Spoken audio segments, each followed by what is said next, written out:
Muy buenos días para todos. Estamos dando inicio al comité GSC correspondiente al 31 de julio de 2017. Datos económicos, comenzó la ronda de publicaciones de PMI, lo cual generalmente ocurre la primera semana de cada mes. En China, el dato oficial registró una moderación un poco más fuerte de lo que el mercado había anticipado, pero de todas maneras la conclusión general sobre la economía china se mantiene un crecimiento muy bueno, muy positivo. Recuerden, primer semestre fue un 6.9%, la meta del gobierno no ha sido modificada, 6,5%, y el Fondo Monetario Internacional mejorando ese pronóstico del 6,6 al 6,7, es decir, por ahora la fortaleza de la economía china se mantiene. Pasando a Europa, se dieron a conocer cifras de ventas minoristas en Alemania. Es una cifra muy volátil, como ustedes pueden ver.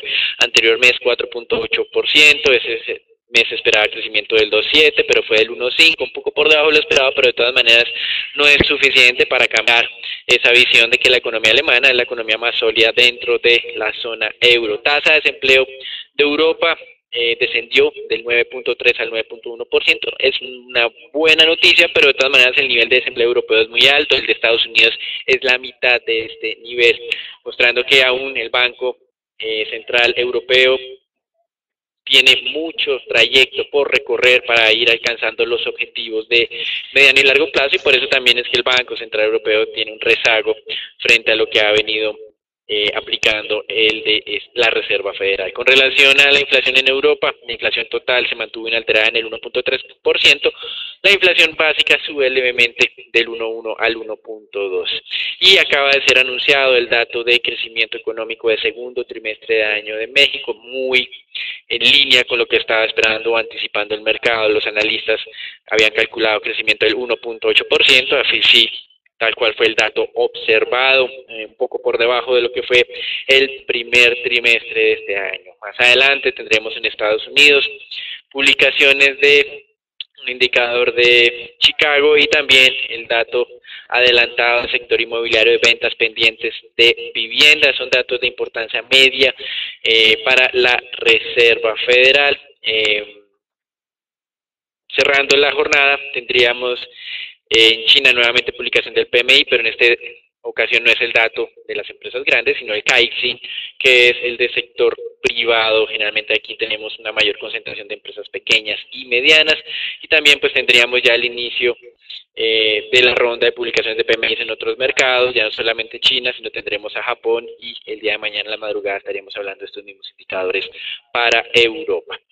Aquí con lo que son las publicaciones de datos económicos en las últimas horas, hemos venido haciendo seguimiento a los siguientes eventos. Primero, el MSCI lanzó una advertencia importante con relación a las 222 acciones clase A del mercado chino que podrían ser consideradas para ingresar en los índices de referencia a partir del próximo año. Dice que existe una tradición que no es común en los mercados internacionales, y es la suspensión de negociación de los valores chinos por periodos prolongados. Dice que las acciones que tengan suspensiones superiores a 50 días sean excluidas de estos índices de referencia internacionales en cerca de 12 meses. Con relación pues a otros temas en la península coreana, hubo un nuevo ensayo balístico el día viernes, y el fin de semana las autoridades de Estados Unidos hicieron sobrevuelos sobre la península coreana, mostrando su fuerza en este tema. Con relación a Europa, hay una nueva presión por parte de una miembro alemana del Banco Central Europeo para dejar de lado esa política monetaria ultra expansiva, diciendo que los beneficios son de corto plazo, pero que en el mediano y largo plazo se van diluyendo y van creciendo los costos. De todas maneras, estos datos de inflación en Europa hacen pensar que no hay afán por parte de la entidad de modificar de manera sustancial su política monetaria, y por eso es que los analistas esperan solo hasta el mes de octubre algún tipo de anuncio. Recuerden, en Estados Unidos se espera en la reunión de septiembre de este año el inicio del proceso de normalización del tamaño del portafolio. Y en los Estados Unidos, el FMI lanzó una advertencia sobre el alto valor del dólar. Hay que ver qué tan atinados son, pero dicen que está sobrevalorado cerca de un 10%.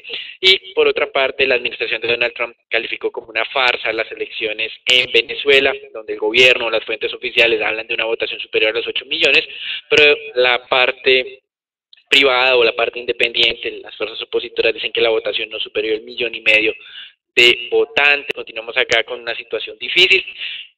Aparentemente el día de hoy la administración de Donald Trump podría anunciar nuevas sanciones en contra del gobierno de Maduro, pero digamos que no se sabe si van a afectar el mercado petrolero, inicialmente no.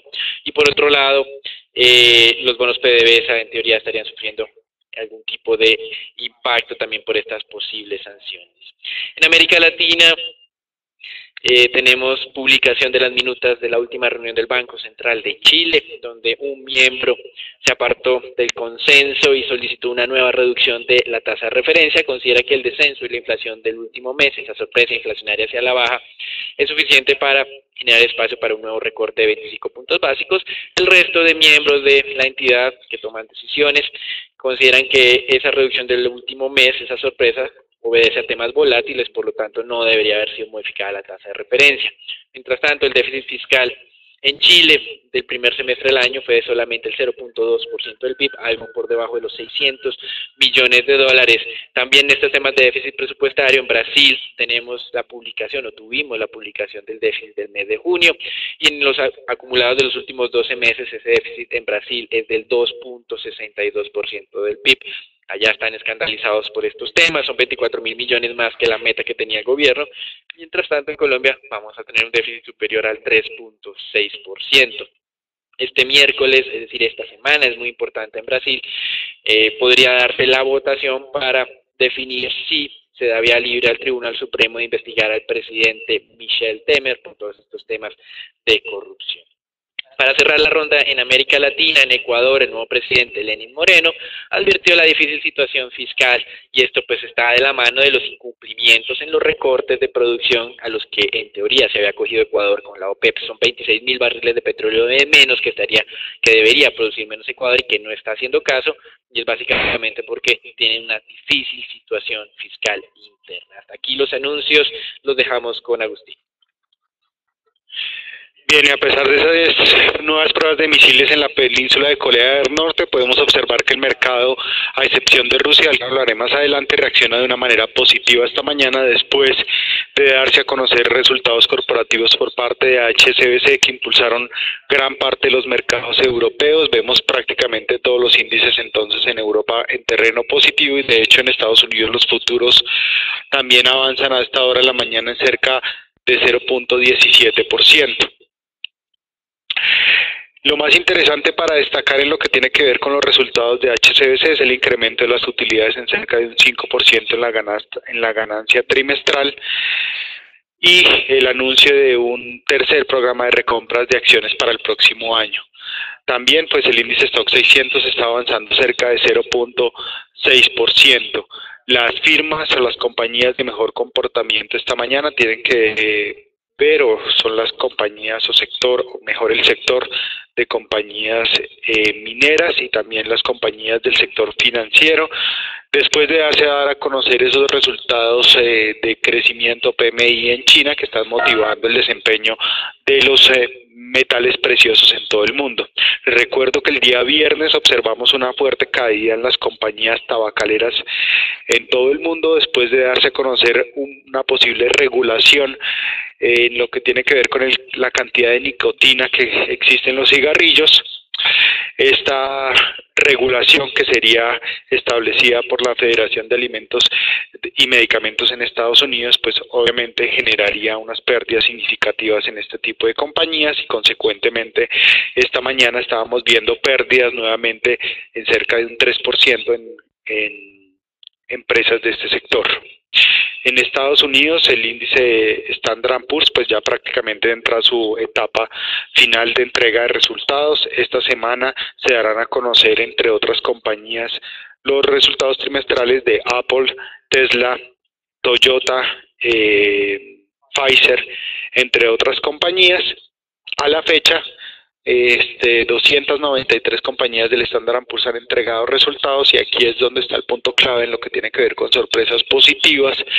Tan solo 77.4 de las mismas ha sorprendido favorablemente o ha entregado resultados por encima de las estimaciones de los analistas. Les recuerdo que en la entrega previa el índice de sorpresa positiva se ubicó sobre el 77.94%. Estamos muy cerca a ese nivel, y por esa razón hemos visto algunas liquidaciones en sectores específicos. Les recuerdo también que Apple, siendo la compañía más grande del mundo en capitalización bursátil que se encuentra listada en bolsa, pues entregará resultados esta semana, y pues será muy importante, ya que podrá entonces entregarle a los analistas una señal un poco más clara de las tendencias futuras de las acciones del sector tecnológico. Ustedes pueden observar en el índice Standard & Poor's, pues la zona a monitorear continúa siendo 2.480 puntos, una zona que se establece como resistencia, fue atacada de manera consecutiva en 3 jornadas durante la semana anterior. Por ahora nos encontramos todavía en una señal de cautela, reducción de posiciones largas en las acciones en Estados Unidos, y en la parte inferior también monitorear la zona de los 2.467 puntos, la zona de soporte que ha sido establecida por esa línea de tendencia que pueden observar con el color amarillo.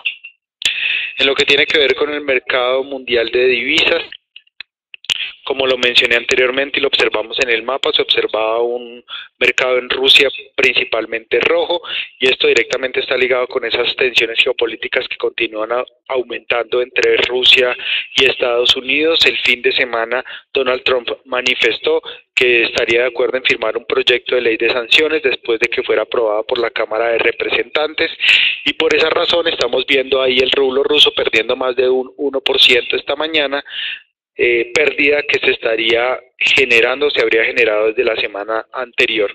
Prácticamente el dólar está ganándole terreno a todas las monedas fuertes después de darse a conocer esos datos que ya mencionó Daniel, de desempleo e inflación en Europa, y el dato conocido en Alemania. Las monedas de la región, pues a pesar de estos datos favorables en Europa, no habían recuperado pues las pérdidas que se habían observado durante las primeras horas del día.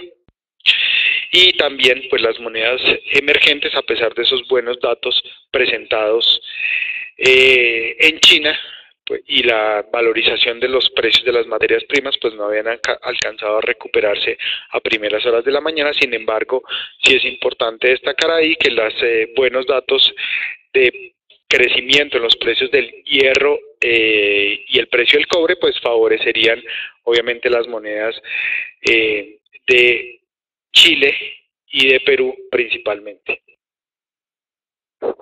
Finalmente, en el mercado del crudo, pues hemos observado una valorización que ya alcanza la zona de los $50 el barril. Lo alcanzó esta mañana a tocar los $50 el barril para el WTI. Recuerdo que esta señal de alza fue anunciada desde el pasado 12 de julio en la ruptura de los $45. Hemos tenido una valorización que ya se aproxima entonces a esos $5. Zona de riesgo para monitorear el cambio de tendencia, consolidación abajo de los $47.71 centavos.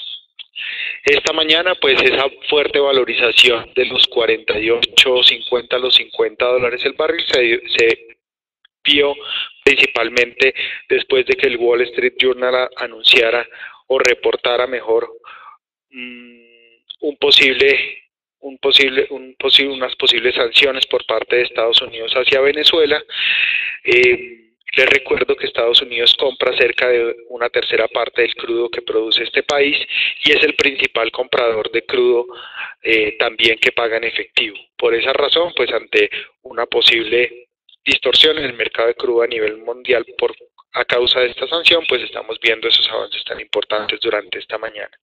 También los productores de la OPEP y los países no miembros de la OPEP se reunirán la próxima semana en Abu Dhabi para discutir el cumplimiento de los recortes de producción del acuerdo que fue planteado desde el pasado mes de noviembre.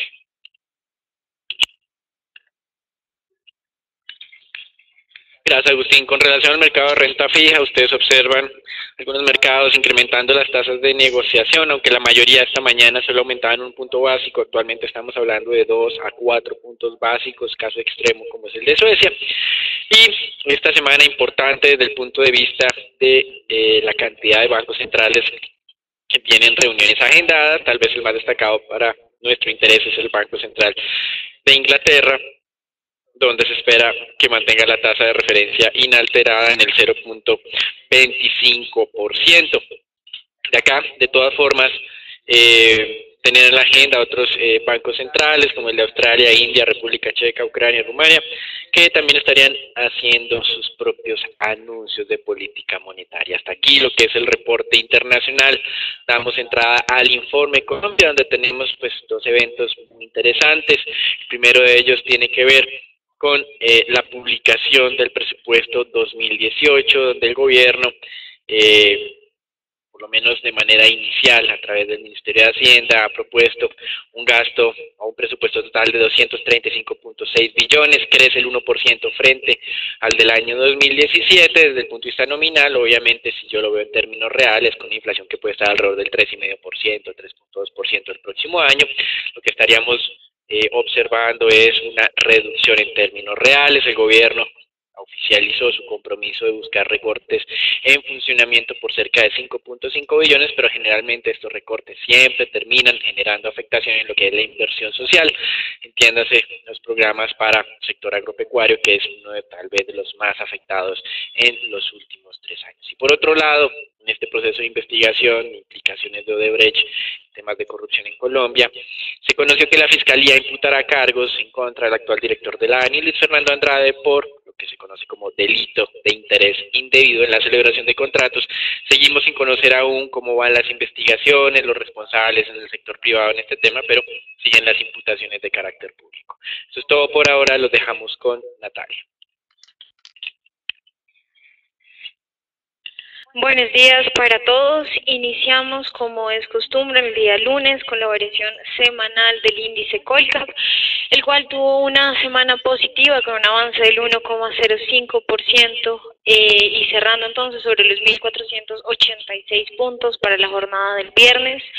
Como vemos, las ganancias son lideradas por Concreto con un avance de más del 4% y seguido entonces por las dos acciones, tanto la ordinaria y preferencial de Grupo Sura, que obedece entonces a esta continuación del rally alcista que ya lo lleva entonces a niveles que no hemos visto desde 2015 sobre los 42.000 pesos. Y en el terreno negativo veíamos entonces retrocesos de más del 1% tanto en Cemex, que cerró en la jornada del viernes sobre los 10.880 pesos, y de Avianca de un 1,10%, acción que cerró sobre los 2.685 pesos.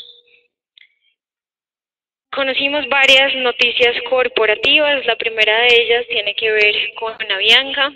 Después de haber suspendido indefinidamente las operaciones en Venezuela, lanzó otra notificación de acuerdo a esto y por limitaciones operativas tuvo que suspender las operaciones en Barbados y serían los vuelos entre Bogotá y Barbados de manera indefinida. Esto se llevaría a cabo desde el día de hoy y como vemos la empresa pues no se pronunció más allá de acuerdo a esta suspensión de operaciones.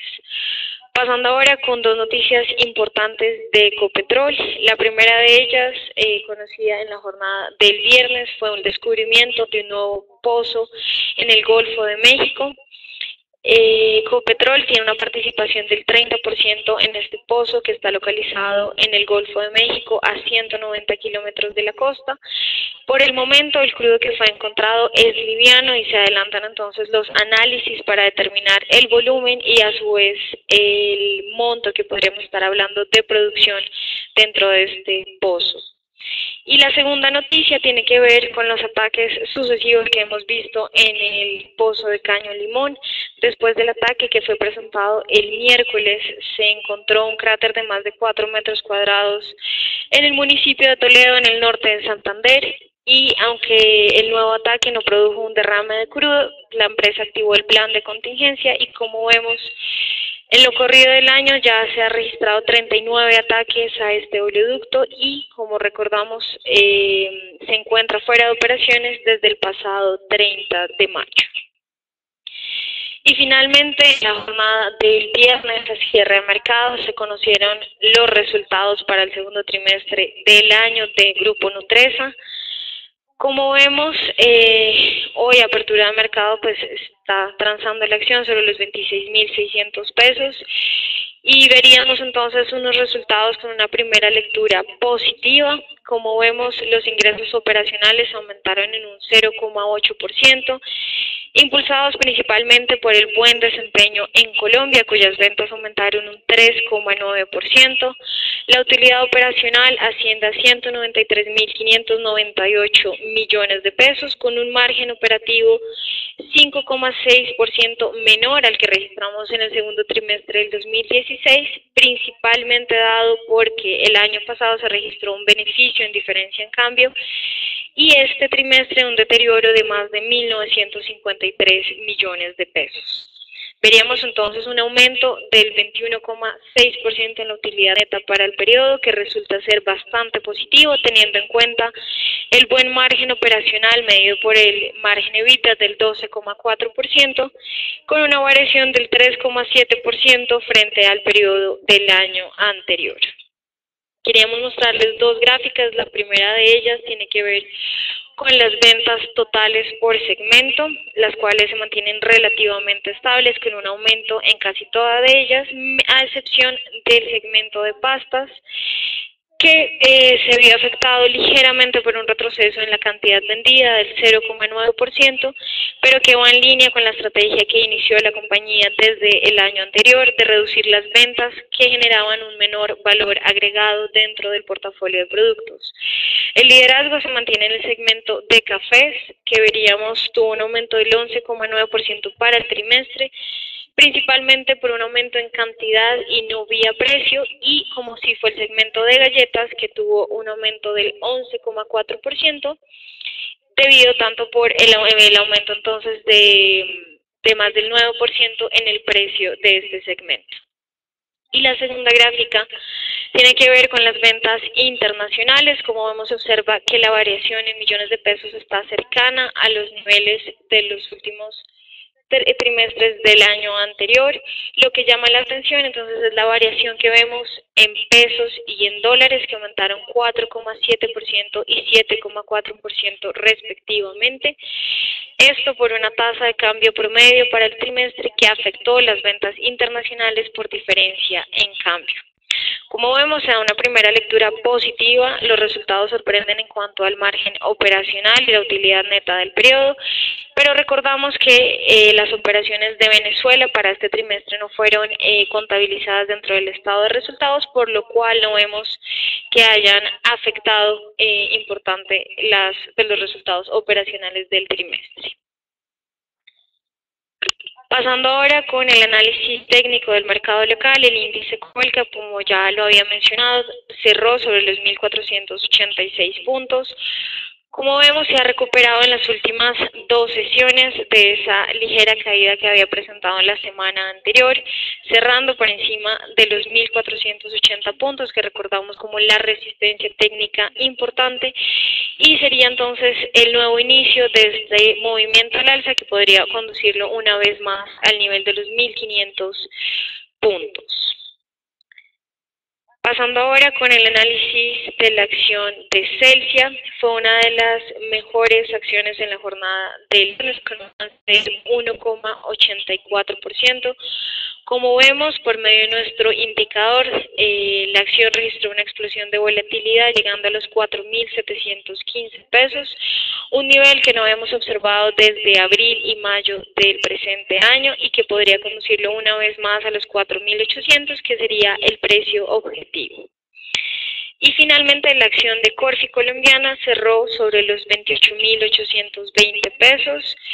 Continúa la tendencia positiva y en el momento es bastante importante ver que está atacando el nivel de referencia y de resistencia sobre los 28.900 pesos y que atacarlo con éxito podría conducirlo una vez más al nivel de los 30.000 pesos, nivel que observamos como máximo y de recuperación en abril del 2017.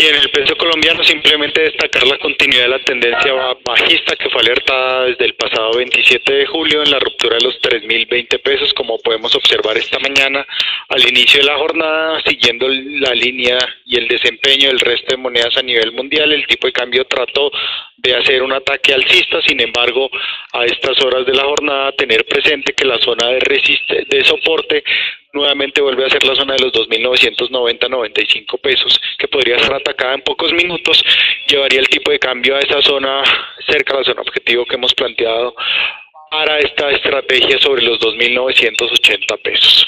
Zona de riesgo, tenerla presente si el tipo de cambio llega a consolidarse arriba a los 3.013,91. Felipe. Buenos días a todos. En el mercado de PES vemos como el día viernes el mercado retrocedió hasta niveles importantes del 6.46. Recordar que seguimos planteando zona de compra entre el 6.55 y 6.50. Solamente stop en la ruptura de la media móvil 200 ubicada al 6.59. Como la pueden ver, creemos que igual el mercado se va a mantener en un lateral importante comprendido entre esa zona del 6.59 y el 6.25 y tomar utilidades, en el 6.36, 6.30. Esta semana solamente tendremos subasta de TES-UERs el día miércoles por 300.000 millones, fechas de vencimiento 2021, 2027 y 2035. El día viernes, dato de empleo de Estados Unidos y el día sábado, inflación en Colombia.